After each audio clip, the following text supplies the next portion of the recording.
Welcome to another weekly challenge for Arte Athletic. This week we're going to go over making your knee joint function a little bit better.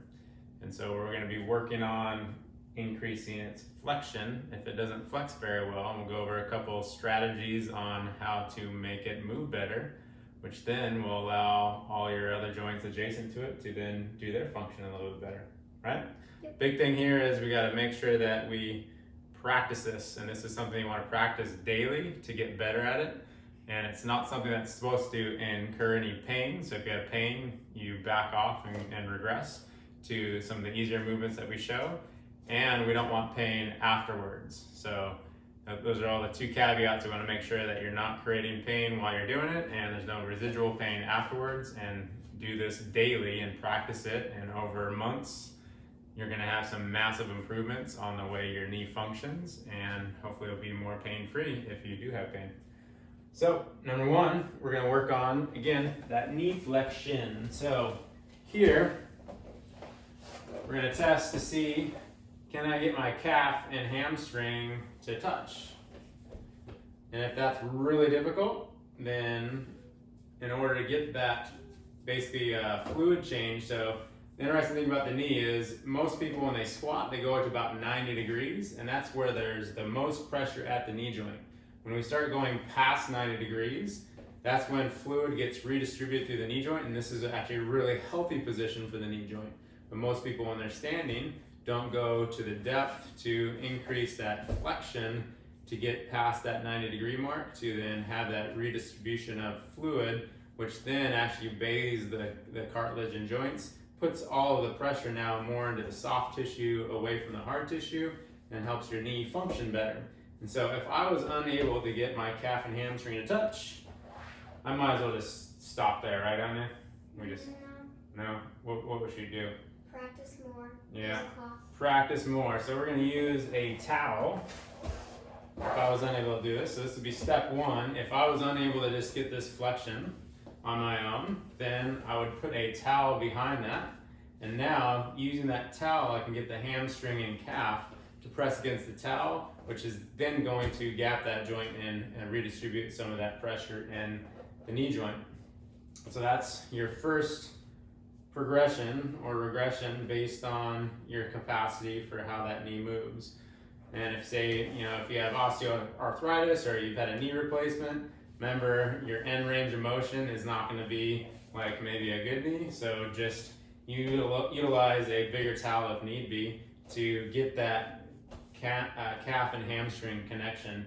Super, super important, very, very beneficial. You do 8 to 10 reps of that, again, daily. You can do it multiple times throughout the day. It should not be like a big stress. Once you're able to do that very well, then you're going to increase it. So this would be the next level, which would be from your 4-point, your quadruped position. You can do this, one leg at a time or two. But here, toes tucked under. Again, now I'm loading it a little bit more, and I would pressure down into the towel, getting that calf and hamstring to make contact there.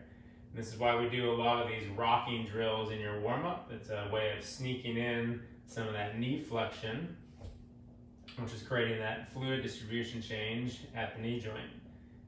If that's easy for you, your next level would be pointing the toes and going through now more range. Okay, and eventually if you didn't need a towel, you would, just get all the way down into that position. Again, same idea, same amount of reps. Say I had a little, some inflammation one day, I can regress to one of those prior drills that I already demonstrated to work on redistributing some of that fluid. The next drill, so this is usually where I would suggest people using like a stairwell, because you have a perfect progression of higher steps down to lower steps, and you also have something to grab onto, so it's not a balance challenge.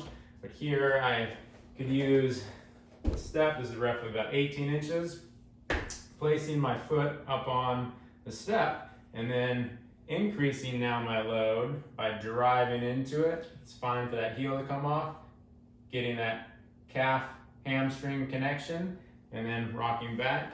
I could still use that towel if needed as I go through that.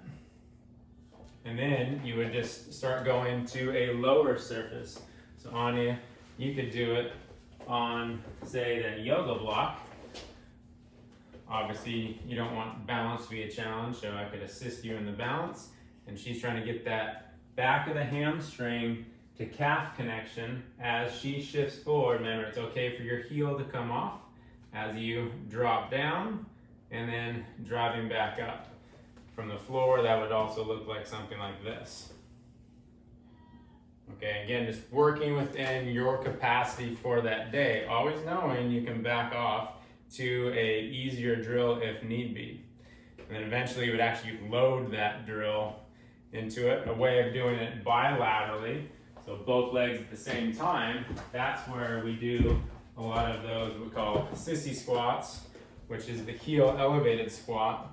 And that's coming all the way down, getting that calf hamstring connection. Oftentimes we would have people propped up on with their heels propped up on, that's where we use a slant board in the gym or just a heel elevated position and working that flexion, getting that calf and hamstring to connect with each other. So that's a great way of increasing that knee flexion. When that knee flexion starts to get restored, it allows now everything upstream, which would be, say, the hip, downstream, the ankle, to do their motions correctly again. You have anything else to add? No. Could even do a partner one. So you can do a partner one where you can hold each other's hands. So everybody likes to do that. And then have both feet on the ground, and we can go heels up, and then squat, and you can assist with your partners in that squat as you come up and down. Good job, partner.